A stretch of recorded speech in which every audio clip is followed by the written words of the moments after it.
Leo katika mwendelezo wa ziara ya Waziri Mkuu wa Jamhuri ya Muungano wa Tanzania, Daktari Mwigulu Nchemba alipokuwa katika mkoa wa Katavi, wilaya ya Mpanda. Waziri Mkuu ameweka wazi kuwa hakuna nafasi kwa watu wanaotumia vibaya fedha za wananchi, akisisitiza uwajibikaji, nidhamu na haki katika utumishi wa umma. Nilipita mkoa mmoja nikakuta wamegawana fedha za miradi zaidi ya milioni 300 wamelipana posho. Nikamwambia waziri, hao fyeka wote, wilaya ile ianze upya, kila mmoja aliyehusika fyeka. Wengine nikakuta kwenye wilaya moja wamegawana fedha za mradi, waliposikia ziara naelekea pale kwao wakarejesha. Nikasema hata warejeshe haitoshi, fyeka. Hatuwezi tukawa tunafanya utaratibu wa kuviziana kwamba wasipotuona tuwaibie, wakituona turejeshe. Hilo halikubaliki. Sasa na hapa kwenu nimeona hawa walioiba mbolea, nimeambiwa wamerudisha fedha hizo. Hawa wa AMCOS wamerejesha fedha, naambiwa na kesi iko mahakamani, wanaenda kwenye kesi huku wakiwa bado viongozi ili watuibie tena.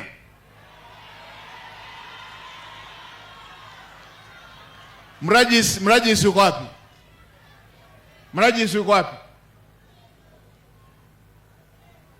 Kwa nini watu walioiba na imethibitika na hiyo fedha wakairudisha, kwa nini mmewaacha waendelee kuwa ofisini? Asante Mheshimiwa Waziri Mkuu. Kwa nini mmewaachia? Hapana, tujawaachia, tumewaondoa Mheshimiwa Waziri Mkuu. Wanaenda kufuatilia masuala ya kesi wakiwa na hapa, sijaja kutembea na taarifa zote hizi. Kwa nini mmewaacha waendelee kuwa? Mheshimiwa Waziri, simamia na ukiendelea kuleta habari hiyo tutajua dili hilo mliloiba wote mmeshiriki hapo.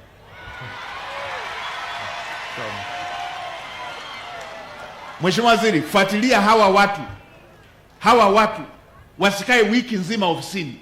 Wezi wanakaje ofisini? Mnaachaje watu walioiba waendelee kuwa ofisini?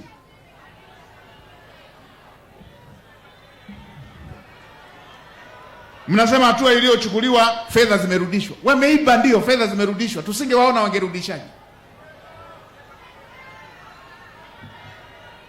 Sitaki kuongelea zaidi kwa sababu liko mahakamani, lakini hawa hawastahili kuwa ofisini. Mheshimiwa Waziri, waondoeni haraka.